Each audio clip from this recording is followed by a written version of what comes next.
রমজান মানে সংযম আর সহমর্মিতা শিক্ষা।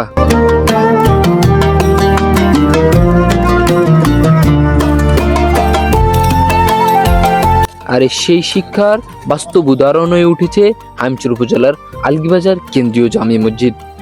গত 20 বছর ধরে প্রতিদিন এখানে শত শত রোজাদারের জন্য আয়োজন করা হচ্ছে ইফতার।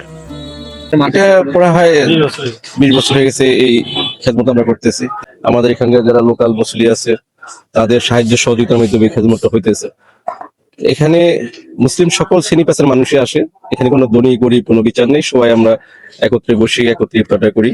যদিও এই ইফতারটা মসজিদ কমিটির পরিচালনার মাধ্যমে হয়, কিন্তু এই ইফতারটা আসলে এটা মসজিদের টাকা দেওয়া হয় না, এটা এখানকার মুসলিমের টাকা দেওয়া হয়। যদি আমি কারো নাম বলি তাহলে বিশেষ করে 3 জন লোকের নাম আমাদের বিষয় বলতে হয়।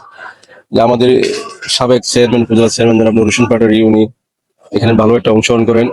আলহাজ বিল্লাল হোসেন আখন এবং আলহাজ তসলিম শেখ, বিশেষ করে ওনারা এই 3 জন ব্যক্তির সহযোগিতা এবং আমাদের লোকাল যে মুসলিম আছে তাদের সহযোগিতায় আমরা এই খেদমতটা করতেছি। ক্রমান্বয়ে লোকজন বাড়তেছে, মুসলিম বাড়তেছে, ইফতারকারী বাড়তেছে, আমরা চালিয়ে যাচ্ছি, চেষ্টা করতেছি। যদিও এখন আমাদের একটু কষ্ট হয় চালাইতে, তারপর আমরা চেষ্টা করছি।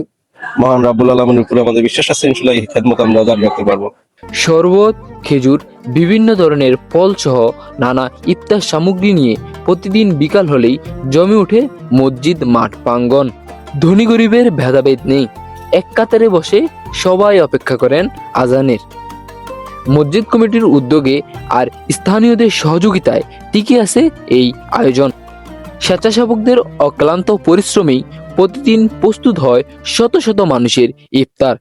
আজকে যেমন শরবত আছে, এই ফল আছে, মালটা আছে, পেঁয়াজু আছে, আলুর চপ আছে, বেগুনি আছে, জিলাপি আছে, 2 পিস 3 পিস খেজুর আছে, চনা বুট আছে। এভাবে প্রতিদিনের ন্যায় আমরা চলমান আছে। এর ভিতরে গতকালকে যেমন আমরা খিচুড়ি দিয়েছি, প্রতি সপ্তাহে দিয়ে একদিন এভাবে আয়োজন করা হয়। এই কাজটা মূলত আমরা বাদ জোহর থেকে শুরু করে এই মাগরিবের আজান পর্যন্ত, ইফতারের পূর্ব মুহূর্ত পর্যন্ত আমরা এই কাজ করে থাকি প্রতিদিন। আল্লাহর কাজ করলে কোনো জীবনে কোনো কষ্ট হয় কিনা আমি জানি না, কিন্তু আমার কাছে কোনো কষ্ট লাগে না, এর অনেক স্বাদ পাই। এই কাজ করলে অনেক আনন্দ লাগে, খুশি লাগে। অনেক মানুষকে ইফতার করাই, হতদরিদ্র মানুষকে, তাদের সাথে থাকি, তাদের সাথে ইফতার করি, তাদের ভালো মন্দ দেখি। মহান আল্লাহ তাআলার সন্তুষ্টির জন্য আমরা এই খেদমত করি। এর মাধ্যমে বেনিফিট বা কোনো কিছু ফায়দা আমরা কেউ নেয় না। আমার সাথে যারা আছে, দিনমজুর, পথচারী, শ্রমজীবী কিংবা চাকরিজীবী সবাই এখানে সমান, ধনী গরিবের কোনো ভেদাভেদ নেই। আমি আসলে অনেক দূর থেকে আসি, তো আর সর্বোপরি বিষয়টা হচ্ছে প্রতি সপ্তাহে আসি। এখানে আসলে এখানে দোকানে শরবত পাওয়া যায় না, বা চাইলে মনে করেন খেজুর টেজুরটা পাওয়া যায় না। এখানে মনে করেন আমাদের চাকরিজীবী দূরদিন থেকে আসে, তার জন্য অনেক ভালো একটা সুযোগ বলতে পারি। তারপর আল্লাহর ইচ্ছা, আর সব মিলে আলহামদুলিল্লাহ। ওনাদের যে আপনার যে ম্যানেজমেন্ট বিষয়টা বা যে পরিবেশ, ওনাদের যে আয়োজন ভালো লাগছে দেখে আমি প্রতি সপ্তাহে আসলে এখানে আসি। যারা দান করছে তাদেরকে আল্লাহ সম্মানিত জায়গাতে রাখুক, বা তারা আরো বেশি বেশি করে দান করুক, এটাই ওনাদের কাছে প্রত্যাশা। ওনাদের কাছে আমরা কৃতজ্ঞতা প্রকাশ করতেছি যে আলহামদুলিল্লাহ ওনাদেরকে আল্লাহ আরো ভালো রাখুক। একটি প্লেট ইফতার, একসাথে দোয়া ও মুনাজাত, এ যেন ভাতিতের এক অনন্য চিত্র। আর ইফতার করা বিষয়ে রাসূল পাক সাল্লাল্লাহু আলাইহি ওয়াসাল্লাম বলেছেন, লিস-সাহিমি ফারহাতানি, রোজার জন্য 2টি আনন্দ রয়েছে, ফারহাতুন ইনদা ফিত্রিহি ও ফারহাতুন ইনদা লিকাই রাব্বিহি।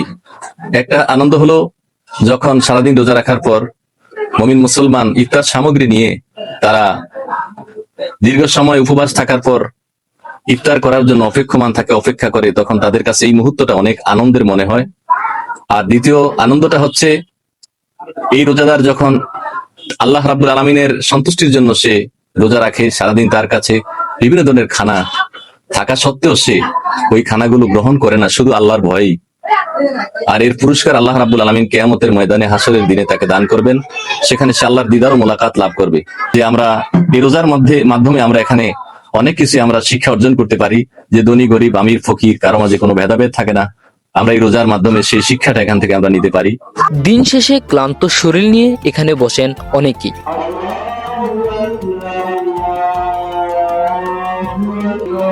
কিন্তু আজানের ধ্বনি শোনার সঙ্গে সঙ্গেই যেন সব কষ্ট মিলিয়ে যায় এক চুমুক শরবত আর এক টুকরো খেজুরি।